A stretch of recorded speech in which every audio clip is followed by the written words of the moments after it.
नमस्कार दोस्तों, आप देख रहे हैं रॉयल बुलेटिन। केंद्रीय गृह मंत्री अमित शाह ने मंगलवार को राष्ट्रीय आपदा राहत बल यानी कि एनडीआरएफ की ड्रेस को लेकर दिलचस्प टिप्पणी की। उन्होंने राज्यसभा में आपदा प्रबंधन संशोधन विधेयक 2024 पर चर्चा के दौरान कहा कि एनडीआरएफ की भगवा रंग की पोशाक लोगों को यह भरोसा दिलाती है कि वे सुरक्षित हैं। गृह मंत्री के इस बयान पर सदन में हलचल मच गई और इसे कई राजनीतिक दृष्टिकोणों से देखा जाने लगा। अमित शाह ने अपने संबोधन में बताया कि वर्तमान में एनडीआरएफ की 16 बटालियन देश भर में आपदा राहत कार्यों में जुटी हुई है। उन्होंने यह भी स्पष्ट किया कि आपदा प्रबंधन केंद्र और राज्य सरकार दोनों की जिम्मेदारी है, इसलिए इस बिल को लेकर सत्ता के केंद्रीकरण की जो चिंताएं व्यक्त की जा रही हैं वे गलत हैं। उन्होंने कहा कि यह लड़ाई सिर्फ केंद्र और राज्य सरकार की नहीं है, बल्कि पंचायत से लेकर हर नागरिक को इसमें शामिल करना हमारी मंशा है। अब देखना यह होगा कि एनडीआरएफ की भगवा ड्रेस पर अमित शाह के बयान को विपक्ष किस तरह से लेता है और इस मुद्दे पर आगे क्या राजनीतिक प्रतिक्रिया सामने आती है। माननीय श्री अमित शाह जी टू रिप्लाई।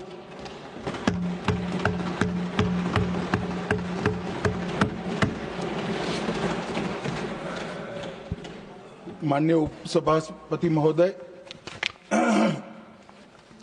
मैं आज इस सदन के सामने आपदा संशोधन विधेयक 2024 को लोकसभा के समक्ष जो 2 अगस्त को पारित किया गया, प्रस्तुत किया गया और दिसंबर 2024 में पारित किया, उसको सदन के सामने लेकर उपस्थित हुआ। काफी लंबे समय से सदन में पक्ष और विपक्ष दोनों ओर के संसद सदस्यों ने काफी रचनात्मक सुझाव इस संवेदनशील विषय पर रखे। श्री नीरज डांगी जी ने इसकी शुरुआत करी और श्री डॉक्टर बोर्डे तक 24 सदस्यों ने इसके अंदर हिस्सा लेकर ये चर्चा को एक प्रकार से समृद्ध किया है। मान्यवर, आपदा प्रबंधन का जो विषय है वो संविधान की 7वीं अनुसूची के 3रे भाग में कंकरन लिस्ट की एंट्री नंबर 23 में समाहित है। एक प्रकार से आपदा प्रबंधन केंद्र सरकार और राज्य सरकार दोनों का विषय है। इसलिए कई सारे सदस्यों ने चिंता करी कि इसमें सत्ता का केंद्रीकरण हो रहा है, फेडरल स्ट्रक्चर को हानि होगी। मैं आपके माध्यम से पूरे सदन को और सदन के माध्यम से पूरे देश को, सभी राज्य सरकारों को आश्वस्त करना चाहता हूं कि एक ऐसी लड़ाई है जिसमें न केवल केंद्र सरकार, न केवल राज्य सरकार, पंचायत और हरेक नागरिक को जोड़ने की हमारी मंशा है। इसमें सत्ता के केंद्रीकरण का कोई विषय ही उपस्थित नहीं होता है। ये पूरा विधेयक अगर कोई ध्यान से पढ़ेगा तो हमारी आपदा प्रबंधन के लिए जो लड़ाई है, आपदा के खिलाफ लड़ाई है, वो लड़ाई को एक प्रकार से रिएक्टिव अप्रोच से आगे बढ़ाकर न केवल प्रोएक्टिव अप्रोच, इनोवेटिव अप्रोच और पार्टिसिपेशन करने वाले अप्रोच तक पहुंचाने का ये बिल में प्रयास है। मान्यवर, आपदा जोखिम न्यूनीकरण के लिए देश के सम्माननीय प्रधानमंत्री जी ने 10 सूत्रीय एजेंडा जो विश्व के सामने रखा है, मैं बाद में आऊंगा, मगर मुझे कहते हुए आनंद है कि विश्व के 40 से ज्यादा देशों ने इसका स्वीकार कर लिया है, इसको अपना। न केवल राज्य सरकार और स्थानीय इकाई की सहभागिता, हम समाज की सहभागिता को भी इसमें अपेक्षित रखा है।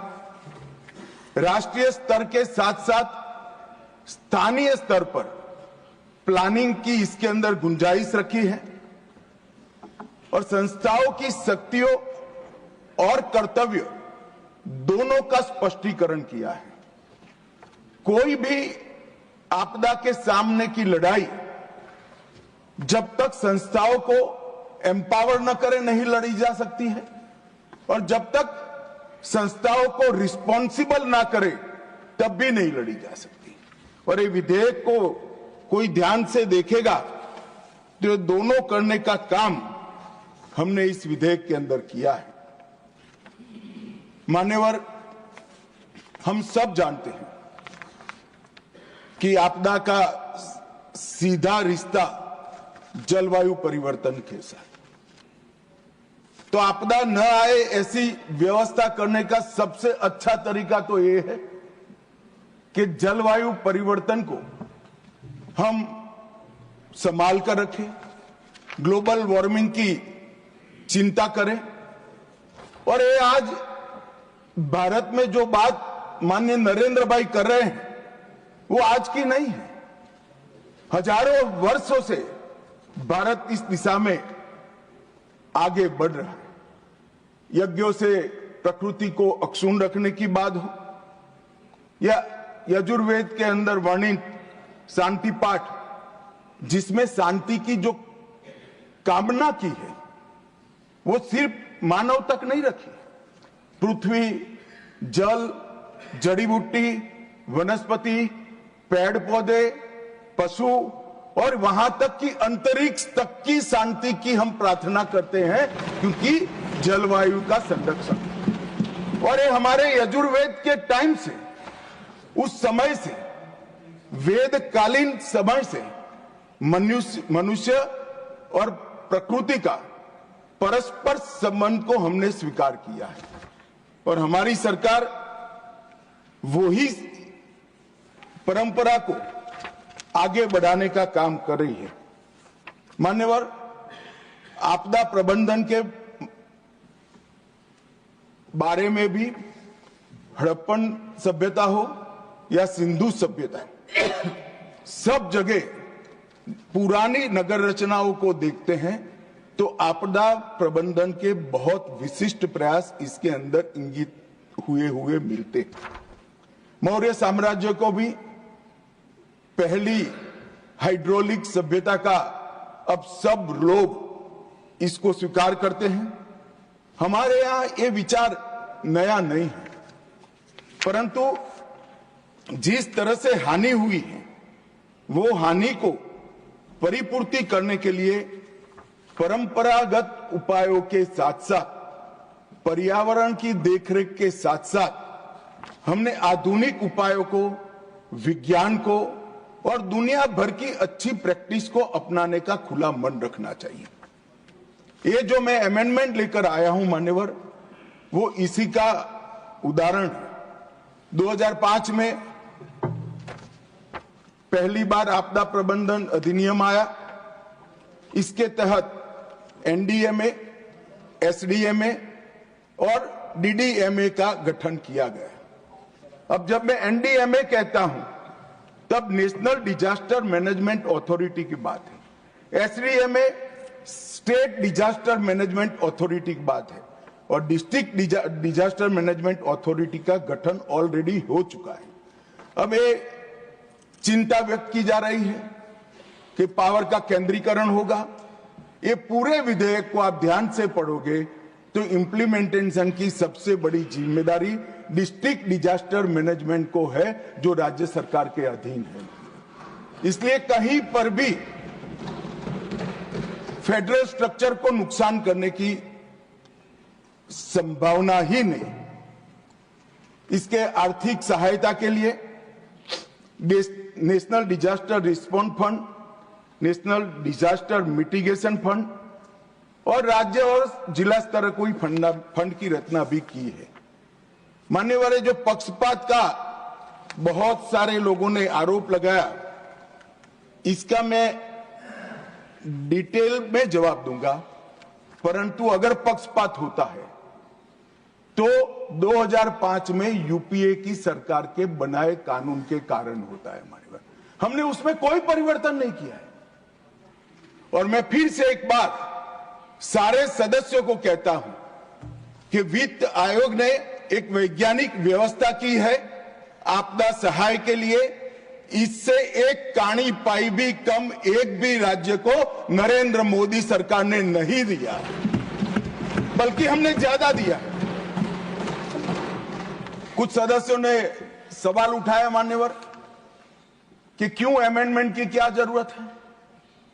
मैं उनको बताना चाहता हूं कि समय के साथ जो इमारत की मरम्मत न हो तो इमारत ढह जाती है। नए नए एक्सपेरिमेंट अनुभव होते हैं, नए नए प्रकार की आपदाओं का अनुभव होता है। कुछ छूट गया है, कुछ दुनिया की बेस्ट प्रैक्टिसेस है, और ये सारे चीजों को समाहित कर कर हम कानून में बदलाव करें तो इसमें क्या आपत्ति है। कानून अगर बदलता नहीं है तो काल बाह्य हो जाता है। और मान्यवर, उनको ये होगा कि शायद हम आएंगे तो बदलेंगे। भाई बहुत देर है, 15-20 साल तक किसी का नंबर नहीं लगने वाला। आप जरा भी चिंता मत करिए, जो कुछ करना है हमें ही करना है लंबे समय। मान्यवर, कोविड-19 जैसी वैश्विक आपदा, बढ़ता हुआ शहरीकरण, अनियमित होती बारिश की आपदाएं और जलवायु परिवर्तन के कारण आपदाओं का साइज और स्केल दोनों बदला है। अब अगर साइज और स्केल बदला है तो इसके निपटने के तरीके भी हमने बदलने पड़ेंगे, इसको निपटने की व्यवस्थाएं भी बदलनी पड़ेगी, और इसको निपटने के लिए संस्था को हमने जवाबदेही भी बनाना पड़ेगा और शक्तियां भी देनी पड़ेगी। केवल इतने उद्देश्य मात्र से ही इसके प्रभावशाली और समग्र समाधान के लिए ही ये बिल लेकर मैं आज सदन के सामने मान्यवर उपस्थित हुआ हूं। मान्यवर, स्टेक होल्डर्स को हमने पहले से ही अप्रोच किया है। केंद्र सरकार के सभी मंत्रालय, सभी राज्य सरकार और यूटी, अंतर्राष्ट्रीय संगठनों के भी सुझाव लिए हैं, और राष्ट्रीय और अंतर्राष्ट्रीय गैर सरकारी संगठनों के भी सुझाव लिए हैं। और मैं यहां ये बताना चाहता हूं, हमें मिले हुए सुझावों में से 89% सुझावों को एक्सेप्ट कर कर एक समग्रता से ये बिल बना। मान्यवर, यहां राज्य सरकार का अपनी पार्टी का प्रतिनिधित्व करना कोई नई बात नहीं है, बुरी बात भी नहीं है, करना ही चाहिए। मगर कम से कम विरोध करते वक्त कहीं ये मेरी राज्य सरकार का सजेशन है या नहीं है, इतना तो देख लेते। आपने ढेर सारे ऐसे सजेशनों का विरोध किया है जो उनकी ही राज्य सरकार ने की है। मानिए, अब मैं एक एक कर सदस्यों को बुरा लगे इस तरह की कटु बात इस प्रकार के विषय में करना नहीं चाहता, मगर मेरा आग्रह है कि कम से कम सिर्फ बिल पढ़े बगैर मेरी पार्टी का स्टैंड क्या है, मेरी पार्टी की पॉलिसी क्या है, मेरी पार्टी की चुनी हुई सरकार की पॉलिसी क्या है, इसने क्या सजेशन किए हैं, इसको जरा देख ले तो एम्बेरसमेंट न हो। मान्यवर, मैं संशोधन के विषय में जाने से पहले संशोधन के मूल कारणों की ओर जाना चाहता हूं। हम इस विधेयक के माध्यम से रिएक्टिव रिस्पॉन्स से प्रोएक्टिव रिस्क रिडक्शन की ओर जाना चाहते हैं। मान्यवर, मैन्युअल मॉनिटरिंग की जगह से एआई आधारित रियल टाइम मॉनिटरिंग की ओर जाना चाहते हैं। मान्यवर, और रेडियो पर चेतावनी की जगह सोशल मीडिया एप्स और मोबाइल की चेतावनी की ओर जाना चाहते हैं। गवर्नमेंट लेड रिस्पॉन्स की जगह मल्टी डायमेंशनल रिस्पॉन्स, जिसमें सोसाइटी भी शामिल है, नागरिक भी शामिल है, उसकी ओर जाना चाहते हैं। मान्यवर, डिजास्टर रिस्पॉन्स में क्षमता, तीव्रता, दक्षता और सटीकता, ये चारों को समाहित करने के लिए ये पूरा विधेयक बनाया गया है। और ये तो हम सब ने स्वीकारना पड़ेगा मान्यवर, 10 साल के अंदर जो परिवर्तन आया है डिजास्टर मैनेजमेंट के क्षेत्र में, हम राष्ट्रीय स्तर के साथ साथ रीजनल और ग्लोबल पावर बनकर उभरे हैं। ये पूरी दुनिया स्वीकार की और भारत की ये सक्सेस स्टोरी को लंबे समय तक बनाए रखने के लिए ये विधेयक है।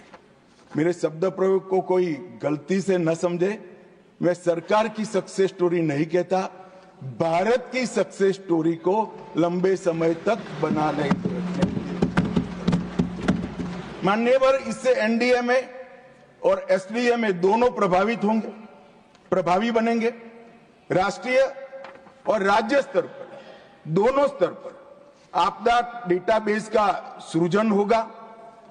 शहरी आपदा प्रबंधन प्राधिकरण के सृजन की कल्पना इसमें की है, जो पूर्णतः राज्य सरकारों के अधीन होगा।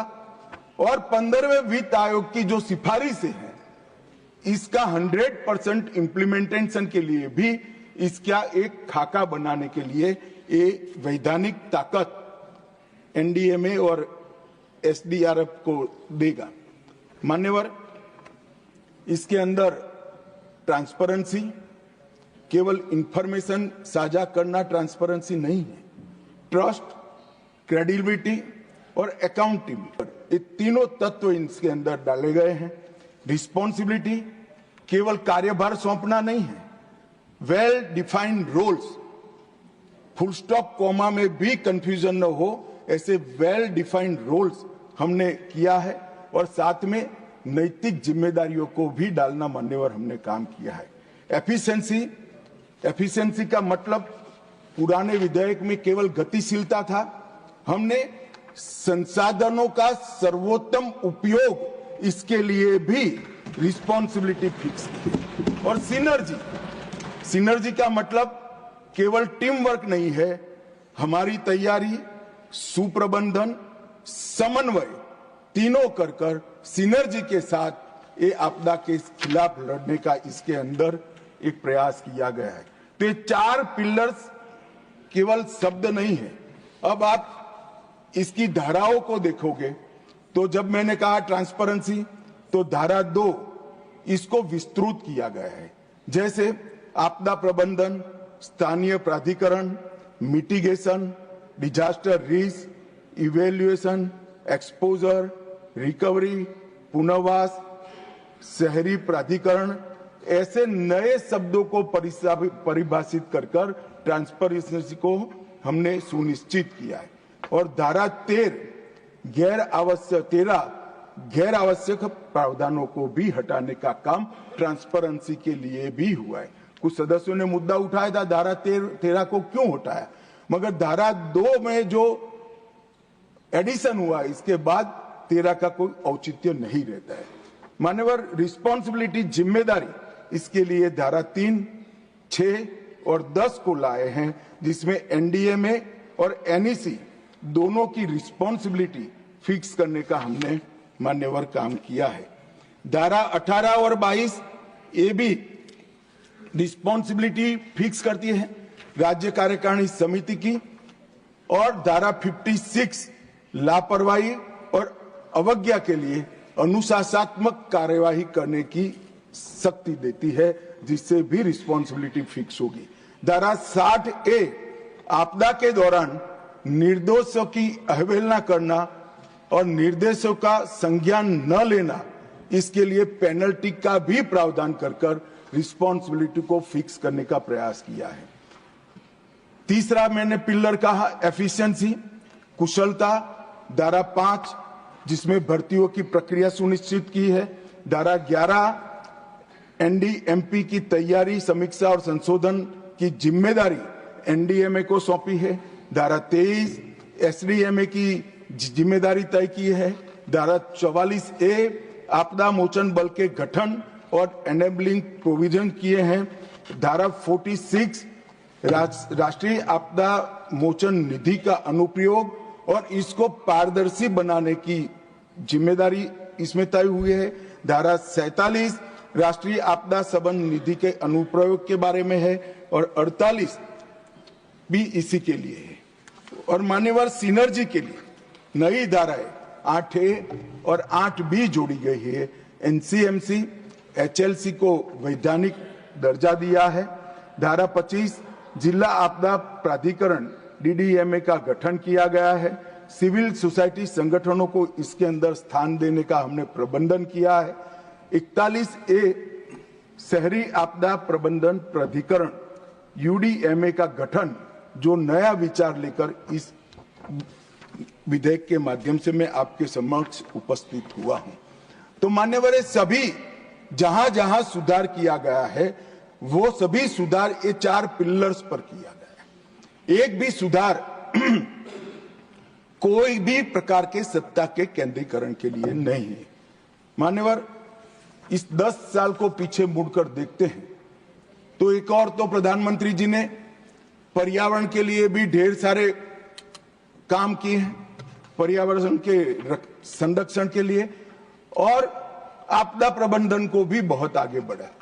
पर्यावरण प्रबंधन पर, पर्यावरण के संरक्षण के लिए मैं बाद में भी बात करूंगा, मगर मैं कुछ बात जरूर अभी भी रख दूंगा।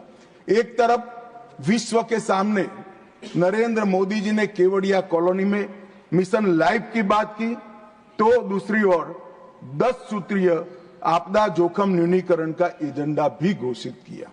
एक तरफ प्रो प्लेनेट पीपल बनने के लिए एक निश्चित ठोस कार्यक्रम दिया, तो दूसरी ओर coalition for disaster resilient infrastructure विश्व के पटल के सामने रखा, जिसके 43 देश सदस्य बन चुके हैं। इंटरनेशनल सोलर अलायंस और ग्लोबल बायोफ्यूल अलायंस की शुरुआत की, भारत में ही इसका मुख्यालय बना।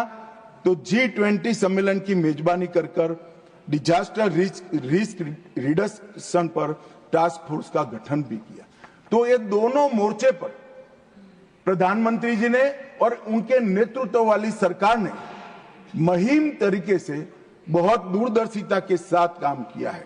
एक और तो पर्यावरण के संरक्षण से डिजास्टर न हो भविष्य में, इसके लिए प्रयास करना, और दूसरी ओर जो डिजास्टर आ ही जाता है तो उसके सामने वैज्ञानिक तरीके से लड़ने की पूरी सुसज्जता भारत के गांव से लेकर दिल्ली तक करने की व्यवस्था माननीय नरेंद्र मोदी जी ने की। मान्यवर, मैं आज आपदा प्रबंधन के लिए गुजरात के योगदान को भी इस सदन के सामने रखना चाहता हूं।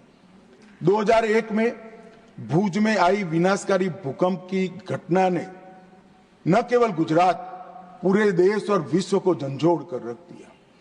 इतना बड़ा भूकंप भारत के इतिहास में, इतिहास की जो स्मृति है उसमें कभी देखा नहीं गया। मानव इसने झंझोड़ कर रख दिया। और उसमें हमने गुजरात में जब प्रधानमंत्री वहां मुख्यमंत्री थे, तब भारत में पहली बार क्लाइमेट चेंज डिपार्टमेंट की स्थापना गुजरात के मुख्यमंत्री नरेंद्र मोदी ने। गुजरात में जलवायु परिवर्तन कोष बनाया और 2003 में गुजरात में राज्य आपदा प्रबंधन अधिनियम लाया। मैं स्वीकार करता हूं 2005 में यूपीए सरकार लाई, मगर जो लाए इसका स्वागत हो भाई। 2003 में सबसे पहले देश में लाने का काम इस देश के प्रधानमंत्री, जब तत्कालीन मुख्यमंत्री थे, तब नरेंद्र मोदी। 2013 में अहमदाबाद के हीट वेव के लिए देश का पहला सिटी लेवल एक्शन प्लान बना और भूकंप के बाद पुनर्निर्माण, सामुदायिक तैयारियां और पुनर्वास, इसके लिए भी एक डिटेल योजना बनाने का काम गुजरात के तत्कालीन मुख्यमंत्री श्री नरेंद्र मोदी जी ने किया। मान्यवर, यहां पर जब मोदी जी प्रधानमंत्री बने, राहत केंद्रीय दृष्टिकोण के जगह समग्र और एकीकृत दृष्टिकोण की शुरुआत की। रिएक्टिव की जगह प्रोएक्टिव अप्रोच लिया गया और मिनिमम कैजुअलिटी का जो लक्ष्य पहले रखा जाता था, इसकी जगह 0 कैजुअलिटी का लक्ष्य रखकर आपदा प्रबंधन करना शुरू हुआ। मान्यवर, आज सरकारें केवल आपदा के बाद राहत और बचाव कार्य को ही ध्यान नहीं रखती, प्री डिजास्टर कई सारी तैयारियां भी करी हैं। अर्ली वार्निंग सिस्टम, यथासंभव प्रिवेंशन, मिटिगेशन, टाइमली प्रिपेयर्डनेस और डिजास्टर रिस्क रिडक्शन, ये सारे क्षेत्रों में हमने बहुत अच्छा काम किया है। और इसका ही परिणाम है कि 1999 में जब ओडिशा सुपर साइक्लोन आया तब 10,000 लोग मारे गए थे। 19 में चक्रवात फानी आया तब केवल एक ही व्यक्ति की मृत्यु हुई है। और मान्यवर, 2023 में गुजरात में विपर विजय तूफान आया तब एक भी व्यक्ति, एक भी पशु की मृत्यु नहीं हुए। 0 कैजुअलिटी का लक्ष्य 2023 में सिद्ध कर लिया। मान्यवर, चक्रवातों के कारण जानमाल के नुकसान में 98% की कमी आई है और लू के संबंधित मृत्यु दर में भी 70% से ज्यादा कमी लाने में हम सफल हुए हैं। मान्यवर, ये आर्थिक सहायता की बात करते थे, राज्यवार में जवाब देने जाऊंगा, मेरे पास सभी जवाब है, मगर राज्यवार देने जाऊंगा तो मान्यवर बहुत देर होगी। मैं एक ग्रॉस पिक्चर, एक ग्रॉस परिदृश्य आपके माध्यम से इस देश के सामने रखना चाहता हूं। 2004 से 14 में एसडीआरएफ रचना हो चुकी थी। एसडीआरएफ, इसमें एसडीआरएफ का बजट 38,000 करोड़ था और 2014 से 24 में 1,24,000 करोड़ रुपया दिया।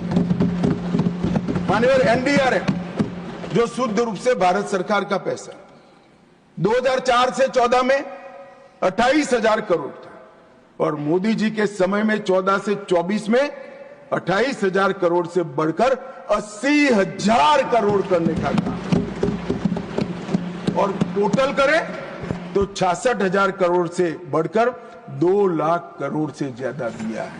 अब ये लोग फरियाद कर रहे हैं हमारी, जिनके समय से 3 गुना पैसा हमने राज्यों को और केंद्र की निधि से दिया है। आप लोग फरियाद करें। अरे भैया, बोलने से पहले आपके समय का तो जरा स्टडी करो। आप करो न करो, आईने के सामने खड़े रहेंगे तो चेहरा जरूर दिखाई देगा। आपसे 3 गुना पैसा देने का काम भारतीय जनता पार्टी की सरकार ने किया। मान्यवर, इसके अलावे जो संरचनाएं कुछ उस वक्त थी नहीं, वो हम अस्तित्व में लाए। 250 crore national disaster response reserve बनाया। 2016 में पहला नेशनल डिजास्टर मैनेजमेंट प्लान जारी हुआ, जो पूर्णतः सेंडाई फ्रेमवर्क के अनुरूप है। 18-19 में Subhash Chandra Bose disaster management award की स्थापना की। नेशनल साइक्लोन रिस्क मिटिगेशन का पहला फेज उड़ीसा और आंध्र प्रदेश में 18 में किया। और जो कहते हैं कि सिर्फ एनडीए की चिंता हो रही है, उस वक्त उड़ीसा भी एनडीए नहीं था, आंध्र प्रदेश भी एनडीए नहीं था, दोनों हमारे शासित राज्य ने।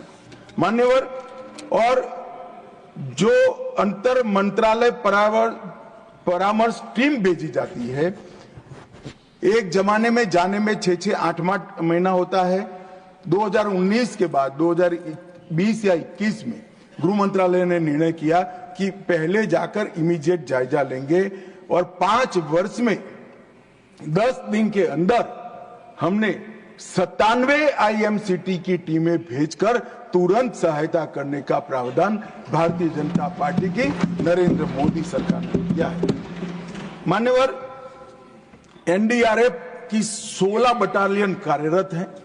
आज एनडीआरएफ का जो ड्रेस है, मैं कलर कहूंगा तो थोड़ा तकलीफ आएगी, मगर कह ही देता हूं, एनडीआरएफ के भगवे कलर के कपड़े देखकर लोगों को शांति हुई कि ये आ गए, हम बच जाएंगे। और न केवल देश में, पूरे दुनिया में हमने एक काम किया है।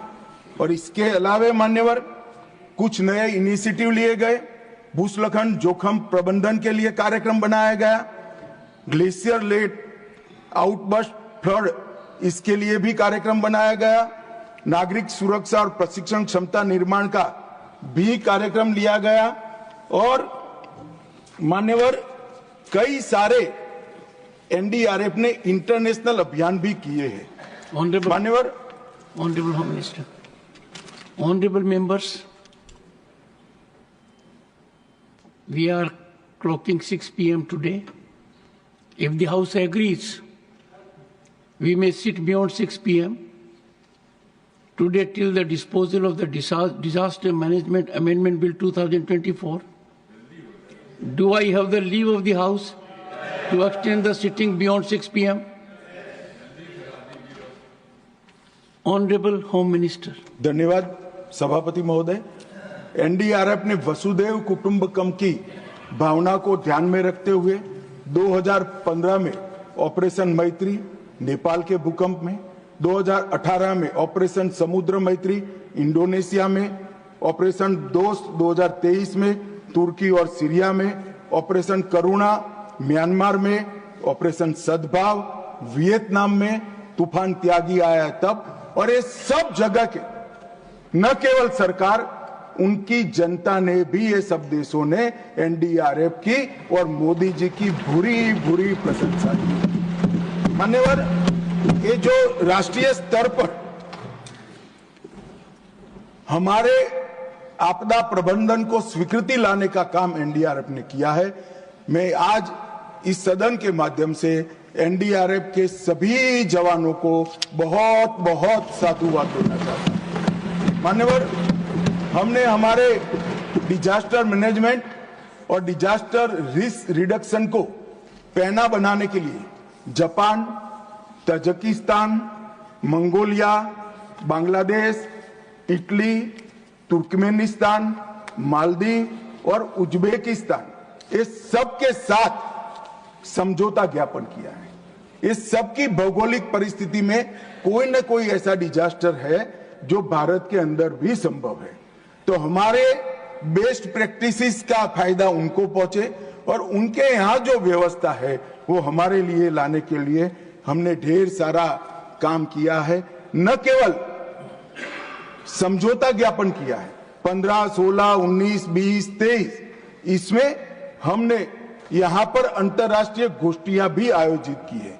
15 में सार्क की, 16 में ब्रिक्स की, 19 में एससीओ की, 20 में बिम्स्टेक की, 23 में एससीओ की, और ये सारी गोष्ठियों में राष्ट्रीय और अंतर्राष्ट्रीय स्तर के ढेर सारे आपदा प्रबंधन के विशेषज्ञ आए, जिन्होंने सारे देशों के समूहों को आपदा प्रबंधन के माध्यम में, आपदा प्रबंधन के क्षेत्र में इनके अनुभवों को और ज्ञान को समृद्ध करने का काम किया है। सीडीआरआई की बात मैं बहुत संक्षिप्त में करना चाहता हूं। माननीय सीडीआरआई आपदा प्रबंधन के क्षेत्र में भारत के वैश्विक नेतृत्व का उदाहरण है। 23 सितंबर 2019 में न्यूयॉर्क में संयुक्त राष्ट्र के क्लाइमेट एक्शन समिट में मोदी जी ने इसकी विचार रखा और भारत में ही इसकी स्थापना की गई। अब तक 42 देश और 7 अंतर्राष्ट्रीय संगठन सीडीआरआई की सदस्य ले चुके हैं और वैश्विक स्तर पर भारत के नेतृत्व को प्रस्तापित करने का काम सीडीआरआई के माध्यम से हुआ। मान्यवर, एक आपदा मित्र योजना, इसके माध्यम से हमने 350 डिजास्टर प्रोन जिलों में 370 करोड़ से 1 लाख कम्युनिटी वॉलंटियर्स, उसका एक फोर्स बनाया और भारत आपदा संसाधन नेटवर्क पोर्टल पर इन लोगों का रजिस्टर करा। तो जब भी आपदा आती है, ये ट्रेन स्वयं से भी अपने आप वहां पहुंचते भी है और डिस्ट्रिक्ट कलेक्टर के पास भी इनका पूरा लेखा जोखा रहता है मान्यवर। और मुझे बताते हुए आनंद होता है कि 1 लाख आपदा मित्र वॉलंटियर्स, जिसमें से 20% मातृशक्ति है, महिलाएं, मान्यवर, बहुत बड़ी बात है, हमारी मातृशक्ति आपदा प्रबंधन के कार्य के अंदर कंधे से कंधा लगाकर जुड़ी है। और आपदा मित्र योजना का परिणाम क्या हुआ? 78,000 व्यक्तियों को बचाया गया, मतलब उनको अलग जगह पे ले जाए गए, और 129 लोगों को जो दबे हुए पड़े थे, जिनको कोई करंट लग गया था, उनको समय पर अस्पताल में पहुंचाकर उनकी जान बचाने का काम ये आपदा मित्र योजना ने हुआ है। अब इस बजट के अंदर एक नए लक्ष्य समूह में इसको विस्तार दे रहे हैं। 470 करोड़ से युवाओं को इसके साथ जोड़ने के लिए 1300 से ज्यादा प्रशिक्षित आपदा मित्र को मास्टर ट्रेनर के रूप में काम दिया है, जिसमें एनसीसी, एनएसएस, नेहरू युवा केंद्र संगठन और भारत स्काउट एंड गाइड के लोग 2,37,000 नए आपदा मित्र को प्रशिक्षित करेंगे, जिससे कुल संख्या हो जाएगी 3,37,000 कम्युनिटी वॉलंटियर्स की संख्या। एक बहुत बड़ी फोर्स हमारे पास मान्यवर खड़ी हो जाएगी। कई सारे ऐप्स बनाए हैं, कुछ सदस्यों ने जिक्र किया है, फिर भी मैं बता देता हूं। मौसम जो आईएमडी के लिए है, मेघदूत वो बारिश के लिए है, फ्लड वॉच बाढ़ की स्थिति के लिए है, दामिनी लाइटनिंग स्ट्राइक के लिए है, पॉकेट भुवन जो वॉइस नेविगेशन का ऐप है, सचेत जो जियो टारगेटेड अलर्ट करता है, वन अग्नि जंगलों की आग के लिए है, समुद्र महासागर की जानकारी देता है, भूस्खलन अध्ययन की नोडल एजेंसी बनी है, और इंडिया क्वेक भूकंप के मापदंडों को ऑटोमेटेड प्रसारण करने का काम करता है। और मान्यवर, ये सारे ऐप आज मोदी जी के कारण शायद ही देश का कोई नागरिक बचा होगा जिसके पास मोबाइल नहीं होगा, तो सबके पॉकेट में सारे ऐप पहुंचाने का काम ये भारतीय जनता पार्टी की सरकार ने किया। और इससे समय पर किसान हो, मछुआरा हो, सागर के किनारे रहते हुए भाई हो, भूस्खलन की संभावना वाले क्षेत्र हो, ये सबको का खेत में काम करने वाले किसान को भी दामिनी से जब मालूम पड़ जाता है और बिजली गिरने की संभावना जब बता देते हैं तो वो अपनी जान बचा सकते हैं।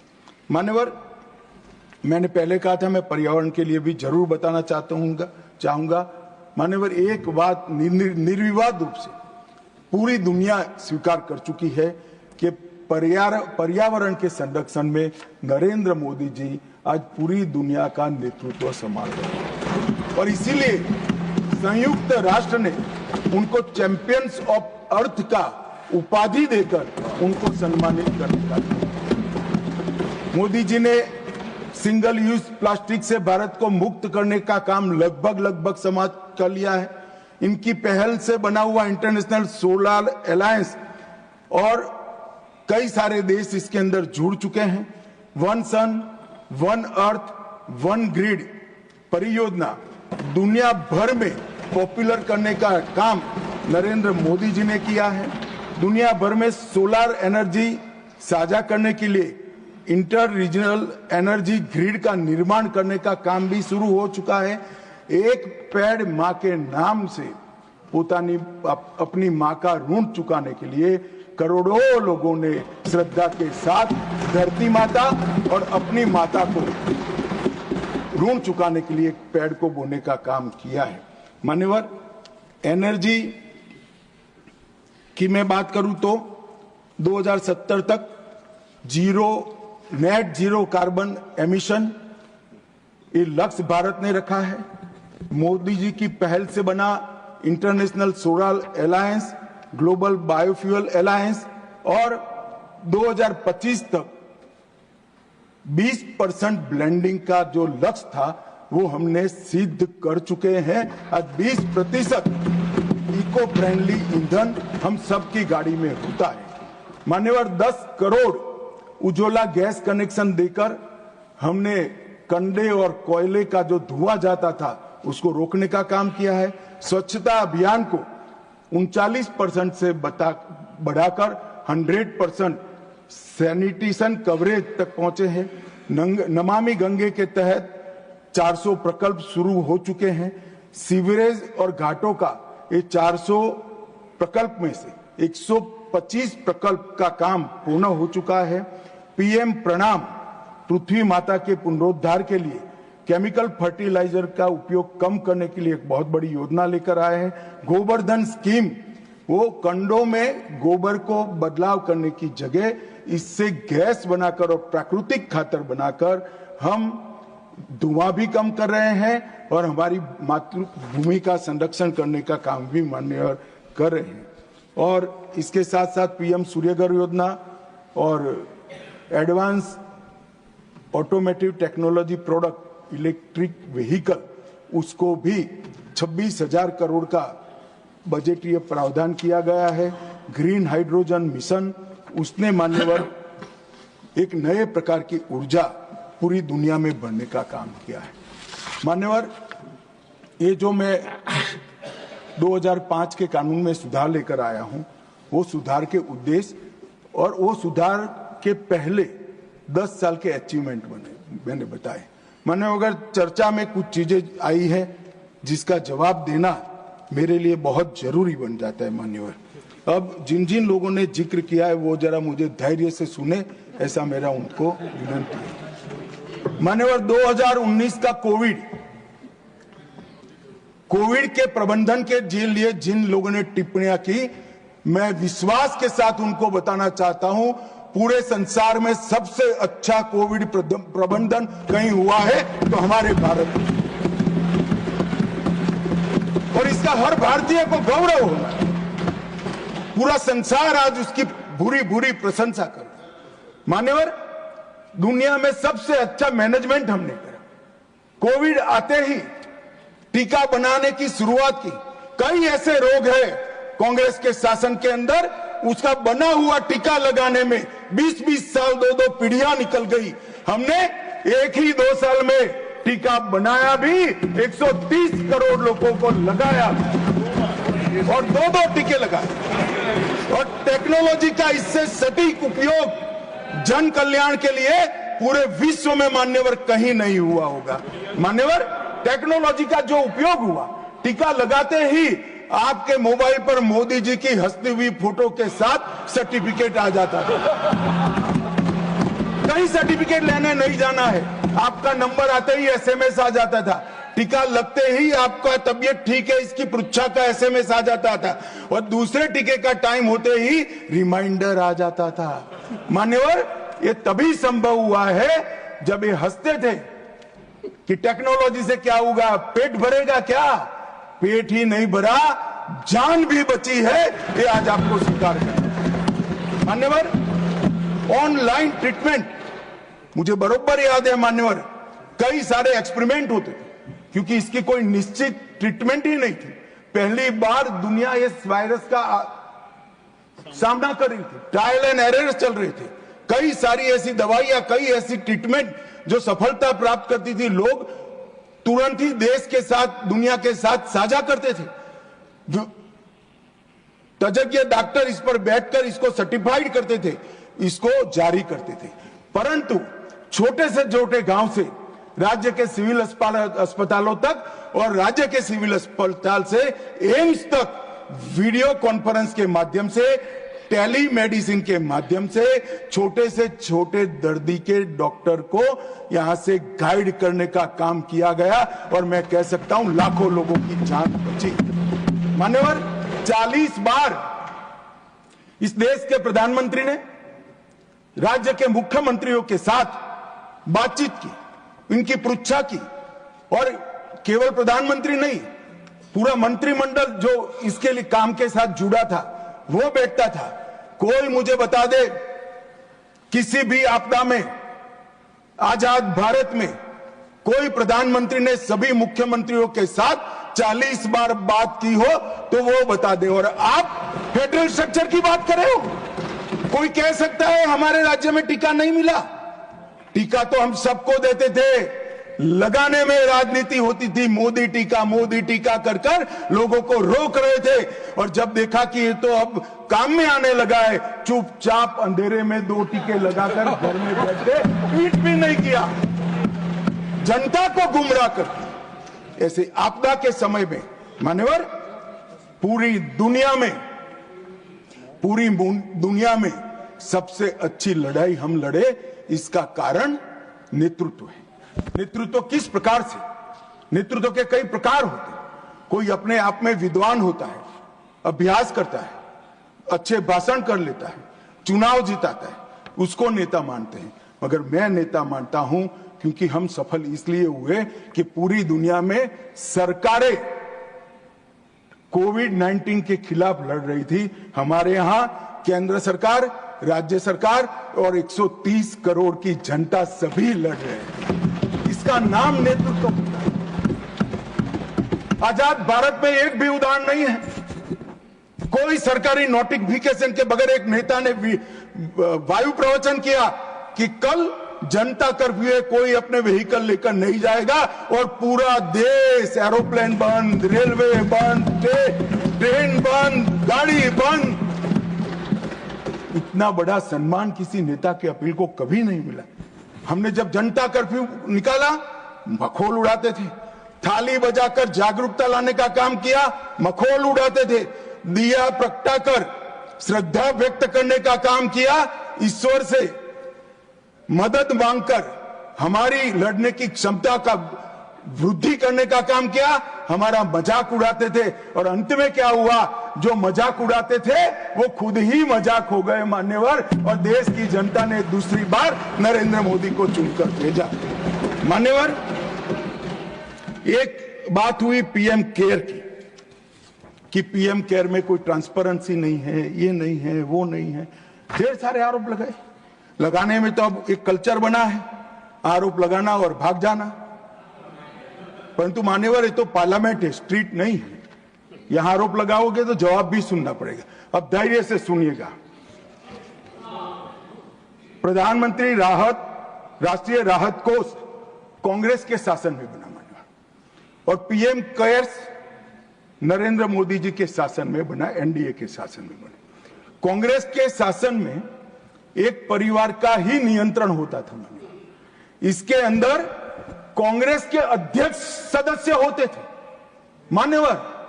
कांग्रेस के अध्यक्ष सरकारी फंड में कांग्रेस के अध्यक्ष रहते। क्या जवाब दोगे देश की जनता को? ऐसा मानते कोई पढ़ता नहीं है, देखता नहीं है। हमारे यहां प्रधानमंत्री जी, रक्षा मंत्री, गृह मंत्री, वित्त मंत्री है, पदेन है। कल अगर हम नहीं रहेंगे, ऐसा होने वाला नहीं है, मगर नहीं रहेंगे तो आप अगर बैठोगे। हमने भारतीय जनता पार्टी के अध्यक्ष श्रीमान नड्डा को नहीं रखा है, हमने पदेन व्यवस्था की। अब सुनिए आप। अरे काफी कुछ है सुनने के लिए, बैठिए।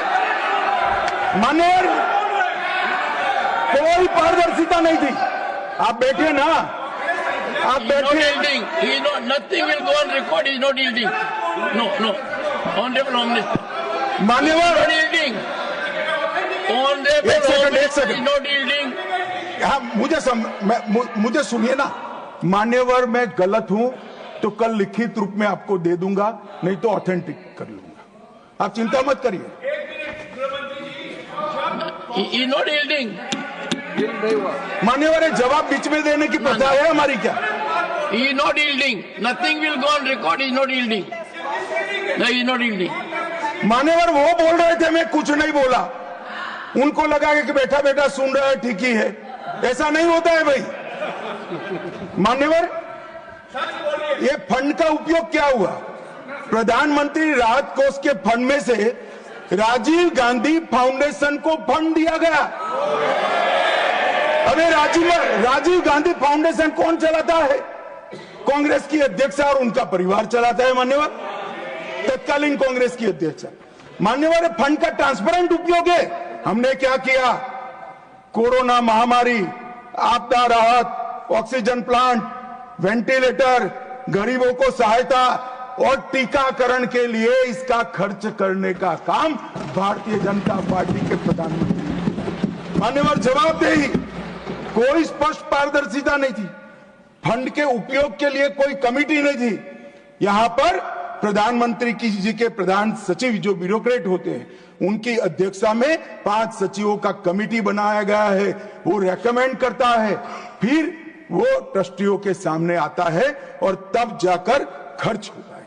कोई सिस्टम नहीं था, अपने घर से ऑर्डर कर देते थे मान्यवर, और कोई भी प्रकार की जवाबदेही के बगैर दान स्वीकार कर लिया जाता है। आज पूरे दान का रिकॉर्ड है और पारदर्शी ढंग से संचालित होता है। मान्यवर, हमने राहत कार्य के साथ साथ कई प्रकार के इनोवेटिव सहायता भी की है और राजनीतिक हस्तक्षेप इसमें कोई नहीं है। सभी जनता के चुने हुए नुमाइंदे और सरकार के 5 प्रमुख पद पर बैठे हुए मंत्री ही इसके अंदर काम करते हैं, पार्टी का कोई नहीं। अब देश की जनता तय करे कि पारदर्शिता कहां है। आप पारदर्शिता के मामले में तो बोलिए ही मत।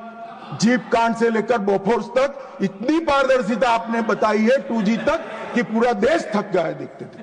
12 लाख करोड़ के घपले घोटाले भ्रष्टाचार किए और तब जाकर वहां जाकर बैठे हो। मान्यवर, ये राजीव गांधी फाउंडेशन, इसके लिए भी बताने के लिए बहुत कुछ है, मगर मैं बता नहीं सकता, बताना नहीं चाहता, क्योंकि वो राजीव गांधी फाउंडेशन को सब PSU भी फंड करते थे, कई कन्वर्जन करने वाले संगठन भी करते थे। जाकिर नाइक के NGO से भी उसको 50 लाख का चंदा मिला था मान्यवर, और कई चीनी संस्थाओं ने भी पैसा दिया था मान्यवर। ये ट्रांसपेरेंसी की बात भारतीय जनता पार्टी के लिए करते हैं मान्यवर, कोई अधिकार नहीं है इस बात करने का।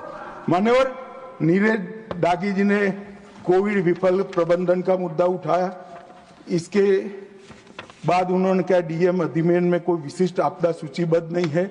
आपदा सूचीबद्ध करने का अधिकार राज्यों के पास है, अपने राज्यों के आपदा के प्रकार के अनुसार वो उसको सूचीबद्ध कर सकते हैं। और इन्होंने कहा कि हिंसा और दंगों का इसमें से निकाल दिया। मान्यवर, आपदा प्रबंधन और दंगों की हिंसा का क्या लेन देन, मुझे बताइए।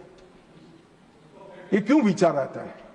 क्योंकि इनके राज्य में बहुत दंगे होते थे मान्यवर। आपदा प्रबंधन और दंगों का क्या लेन देन, कैसे कर सकते हैं? उचित ही किया है कि हमने नहीं किया है। एक हो गया मान्यवर,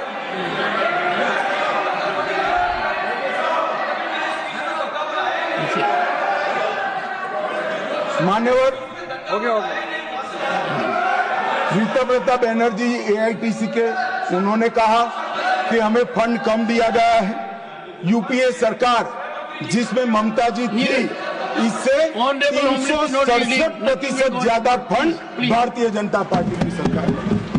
मान्यवर, मान्यवर, मान्यवर, अब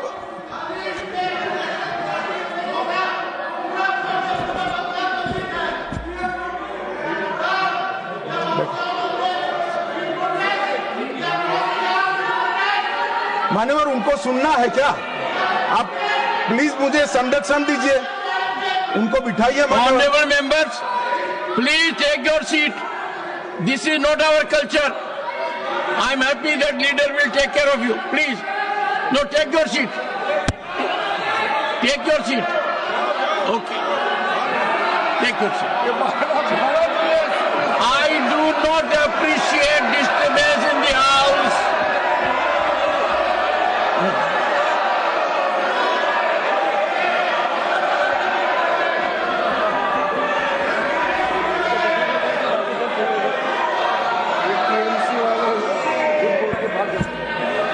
मान्यवर,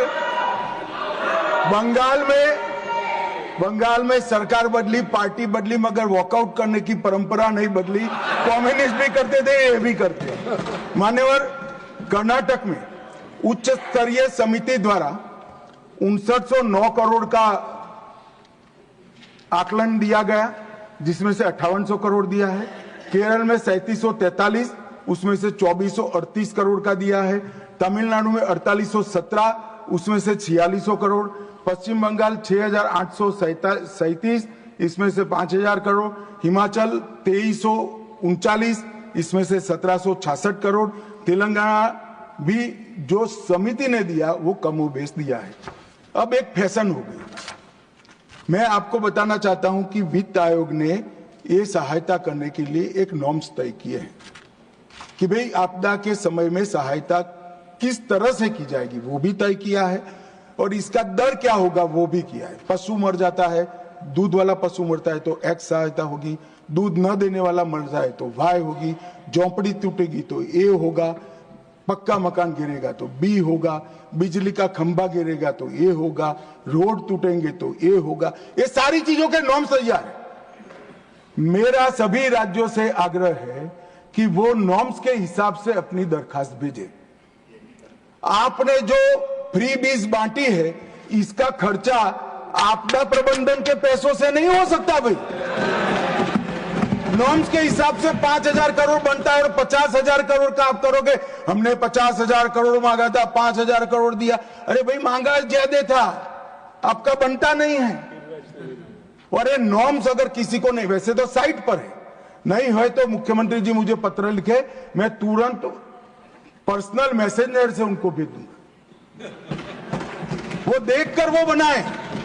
हमें कोई आपत्ति नहीं है, 25 पैसा भी नहीं काटेंगे, हमें कोई आपत्ति नहीं है। मगर आप मांग इस तरह से करते हो कि इसको काटा जाए। जो नहीं मांगा था वो भी दिया है मान्य। झारखंड को 111, केरल को 121, महाराष्ट्र को 460, बिहार को 256 और गुजरात को 254। ये अग्निशमन के लिए दिया है जो पहले कभी नहीं दिया जाता। नरेंद्र मोदी जी ने दिया है और बाकी राज्यों को अगले साल मिलेगा। मान्यवर, एक तमिलनाडु को दी हुई सहायता के बारे में बहुत आया। हमने टोटल 2028 करोड़ रुपया 19 से 24 के बीच में दिया है और भरपूर सहायता की है मान्यवर। इसके साथ साथ थम्बी दुराई जी चिंता कर रहे थे कि एक अलग प्रकार की आपदा आ गई है, शराब का फ्लड आया। थम्बी दुराई जी, आप इसका तो यहां रास्ता नहीं निकलता। मैं आपको विश्वास दिलाता हूं एनडीए की सरकार बनेगी और शराब का फ्लड सूख जाएगा। 2026 तक राह देखिए आप बस। ये शराब का फ्लड और करप्शन का आंधी दोनों रुक जाने वाला है। मान्यवर, वायनाड के भूस्खलन के लिए भी बहुत सारे सदस्यों ने बात की। हमने आपदा को गंभीर प्रकृति की आपदा घोषित किया। एनडीआरएफ से तुरंत 215 करोड़ हमने भेजे। मलबा हटाने के लिए 36 करोड़ भेजे जो अभी तक खर्च नहीं हुए। इसके अलावा आईएमसीटी की रिपोर्ट के आधार पर 153 करोड़ की हमने सहायता की। रिकवरी और पुनर्निर्माण के लिए 2219 करोड़ की आवश्यकता का अनुमान राज्य सरकार ने दिया है, उसमें हमने 530 करोड़ दिया है और एक विंडो है जिसके माध्यम से एडिशनल सहायता प्राप्त करने के अन्य उपाय बताए गए। मान्यवर, हम आपदा में कभी भी पार्टी पॉलिटिक्स नहीं करते, वरना 2019 में कोविड में सफलतापूर्वक देश बाहर नहीं आया होता। मैंने देखा है रात को 1 बजे भी किसी सीएम का फोन आता था तो प्रधानमंत्री जी का फोन आ जाता था कि वहां टीका खत्म हो गया है, कल पहली फ्लाइट से टीका वायुसेना के जहाज से। ये संवेदनशीलता मान्य है। ढेर सारे ऑक्सीजन बनाने के मशीन विदेश से मंगाए गए, कई सारे ऑक्सीजन ट्रांसपोर्टेशन के साधन विदेश से मंगाए गए। ये सारी चीजें सभी राज्यों के लिए उपयोग में आई है। इसमें हमने भाजपा का राज्य, यूपीए का राज्य, एनडीए का राज्य ऐसा नहीं करा है, क्योंकि केंद्र सरकार के लिए केरल का नागरिक भी हमारा है, लेह और लद्दाख का नागरिक भी हमारा है, गुजरात और यूपी का नागरिक भी।